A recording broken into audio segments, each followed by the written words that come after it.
friends, we are going to listen to this story, How Much is That Guinea Pig in the Window? We're going to be answering some comprehension questions, and I'm going to show you the discussion board that I created on Nearpod for you to be able to respond to these discussion questions, but also respond to some of your friends.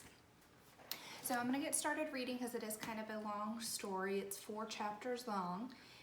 This is a really interesting story because it talks about pets and animals and how to take care of them, which kind of connects to our last unit, but it also is talking about saving money and creating a plan and purchasing items, which connects with our current unit. So I really liked this one. Chapter 1, The Nicest Teacher in the World. On Monday morning, Mr. Day said, "We have $50 from the bake sale. That is enough money for a class pet." "Hooray," shouted the class. "You're the nicest teacher in the school," said Nora. "In the world," said Amy. "Poofy," said Brad. "Who wants a smelly old pet? $50 can buy a small TV. $50 can buy lots of baseball cards. $50 can buy a mighty magic robot. Let's vote," said Mr. Day. "Who wants a pet?" "Phooey," said Brad. That morning, Mr. Day's class went to Mrs. Piper's pet palace. "Look, the iguana is on sale," said Sam. "But its cage costs too much," said Lily. "Let's get a tarantula," said Brad. "Bunnies," cried Sally. 2 for $60. "Too bad we don't have enough money." "We can buy just one bunny," said Eric. "But what if the 2 bunnies are best friends?" said Sally. "How about a whole family of mice?" said Karen. "Maybe frogs are a better deal," said Peter. "We can buy 2 turtles," said Sam. "Let's fill up the classroom with crickets and worms," said Brad. So you can see there's different prices, and they're able to see what can they afford, what can they not afford, and they're kind of making decisions based off of how much money they have to spend. "How long is the snake?" asked Emma. "It is 3 feet long," said Mrs. Piper. "That snake costs $20 a foot," said Emma. "Do you have a shorter snake?" "Sorry," said Mrs. Piper. "Puppies, $100. John was a new student in the class. "A dog would be a good friend to have," he said. "Are the puppies half price?" "Sorry," said Mrs. Piper. "What about a tarantula?" asked Brad. So I love that he talked about halves because that connects with our fractions lesson. If we looked at 100, half of that would be 50. It also connects with our coins this week, which we know that 2 quarters equals 50, and then it's half of $1 or 100. Parrot, $200. Suddenly there was a terrible scream. "Help! Let me out of here!" "A talking parrot," said Mike. "What a great pet for our class." "We would need to have many bake sales to buy that bird," Sally said.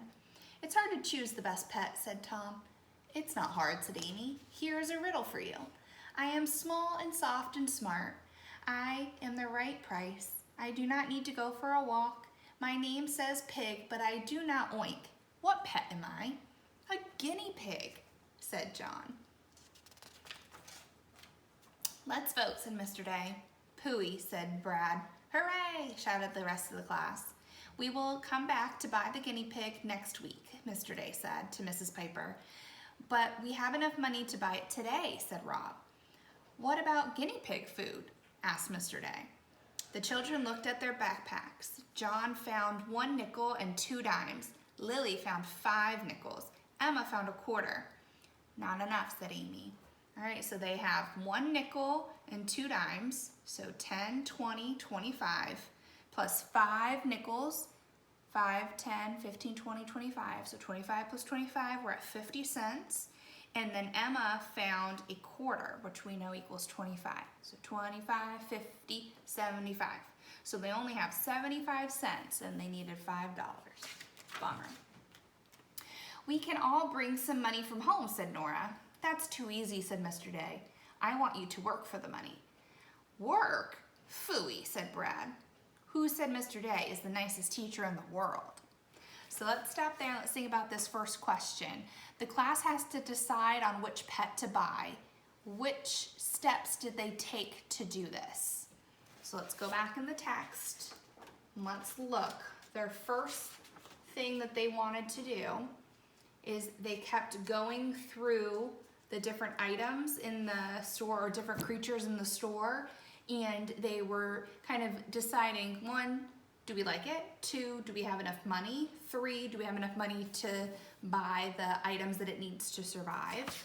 So those are all steps. And then they voted to see if they all agreed. So they came to a consensus or an agreement. So those were the different steps that they took. Chapter 2, money from garage. That's not what it says. It says money from garbage. What kind of work do we need, said Emma. Here's another riddle, said Mr. Day. This work can get $5. This work can clean up your neighborhood. This work can make money from garbage. Not to be confused with garage. How can we make money from garbage, asked Brad. We can't do magic tricks.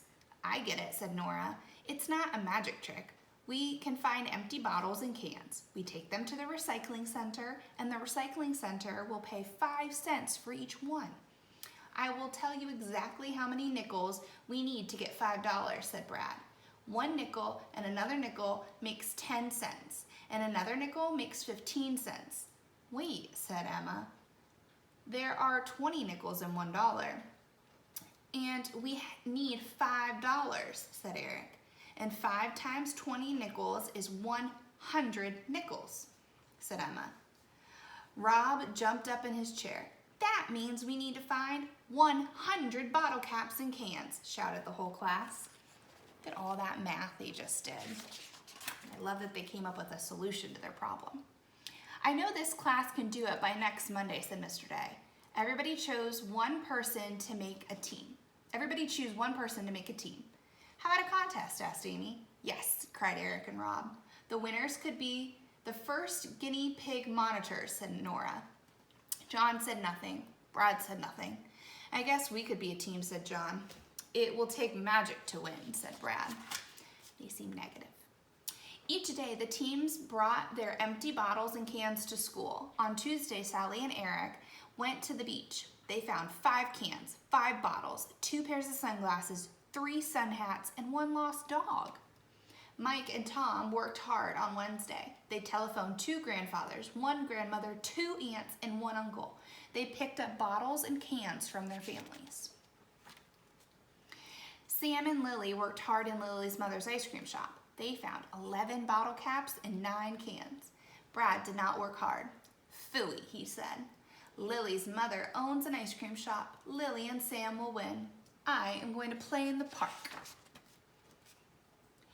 Every afternoon, John went to the pet store. He helped Mrs. Piper with the guinea pigs. He liked the frisky brown one the best. On Thursday afternoon, Mr. Day said, we need to check our chart. Let's count our bottles and cans. Put all the bottles here, said Nora, and all the cans there. Then we will count them. It's okay to mix up the bottles and cans, said Amy. 1, 2, 3, 4, 5, 6, 7, 8, 9. Ooh, look at all that data they're collecting. So they use tally marks to see how many they collected. I have a good idea, said Nora. I'll make a tally mark for each one you count. Try it like this, said John. Soon all of the bottles and cans were counted. Rob looked happy. This class is more than halfway there. But John was worried. That afternoon, a man bought 2 guinea pigs. Guinea pigs always sell quickly, said Mrs. Piper. John was afraid that the brown guinea pig would sell quickly too. So in chapter 2, the class thinks of a way to make money for the animals' food. What is their solution, and how did the individual children help? So let's go back in our chapter, and we can see that they decided that they were going to collect bottle caps and cans. They also created teams. They each had their own individual plan of where and how they were going to collect those bottle caps and cans. And then they also created a tally chart or some sort of data collection to show how many they've had. And they also had somebody check in on the guinea pig, which I thought was cute in that chapter. All right, next chapter. Nora went to Amy's house on Friday. Next week, my big sister is having a birthday party, said Amy. There will be pizza and cake and 2 cans of soda for each guest. And we will get all the empty soda cans, said Nora. Amy and Nora counted the cans of soda. 6 grape, 6 cola, 6 lemon lime, 6 strawberry, 6 root beer, 6 pineapple peach. I'm very, very thirsty, said Amy. Me too, said Nora. Let's not drink one of the sodas now, said Amy. Let's each drink one of the sodas now, said Amy. Amy chose root beer. Nora chose lemon lime. Glug, glug, glug. Delicious, said Amy. I am still thirsty, said Amy. Me too, said Nora. My grandmother is coming to the party. She doesn't drink soda, said Amy. Let's drink grandmother's sodas.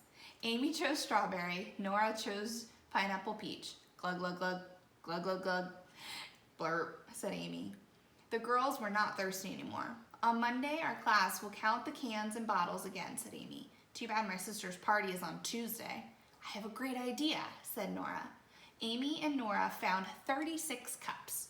They poured 18 cans of soda into each cup. So 36 cups, 18 sodas. I can't wait, said Amy. Let's empty every single can. Then we will be at the top team. Amy found some empty pots. She poured 1 can of pineapple peach into a small pot and 2 cans of cola into a medium pot and 5 cans of grape soda into a big spaghetti pot. Now there were 6 cans left. Amy poured them into a giant bowl. Amy and Nora tasted the soda. Delicious, said Amy. Delicious, said Nora. I have another great idea. Soon Amy's big sister came home. We have a riddle for you, said Amy. If it is the best drink in the world, it is grape, cola, lemon, lime, strawberry, root beer, and pineapple peach. It is in the swimming pool. What is it? I give up, said Amy's sister. It's called soda punch, said Amy. What? Shouted her sister. Please taste it, said Nora. Amy's sister tasted the soda punch. Delicious, she said. It is the very best drink in the world.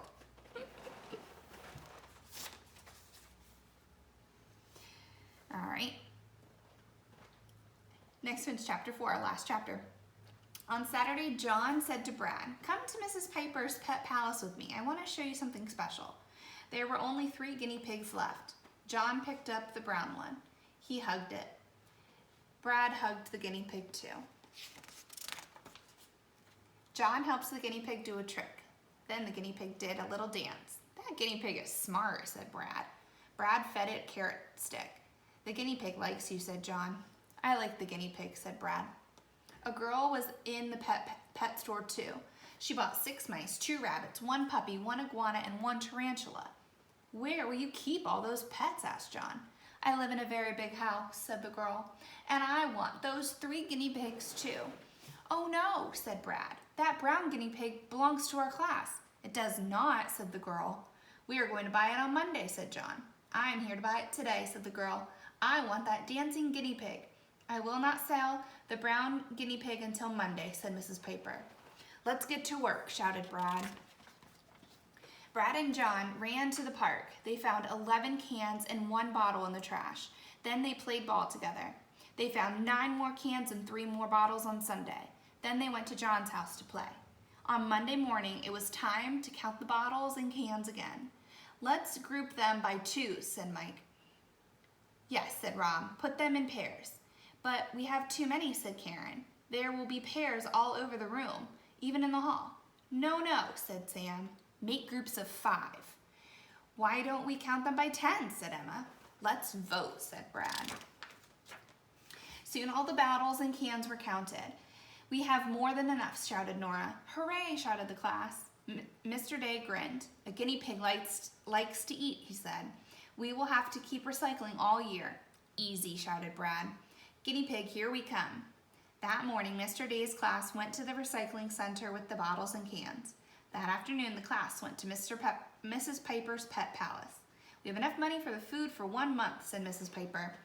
You have enough money for the other things too. I will give you everything for half price because John helped me with the guinea pigs. You are the best pet store owner in the world, said Amy. Just then, the girl came into the store. I want the dancing guinea pig, she said. Sorry, said Mrs. Piper. The guinea pig belongs to Mr. Day's class. Help, let me out of here, yelled the parrot. Can I buy the parrot? Asked the girl. Sold, said Mrs. Piper. Sam turned to John. Will you help Lily and me take care of our guinea pigs? Sam asked. Okay, said John. But I want Brad to help too. We're a team. Maybe we're not the best team, said Brad, but we're the best of friends.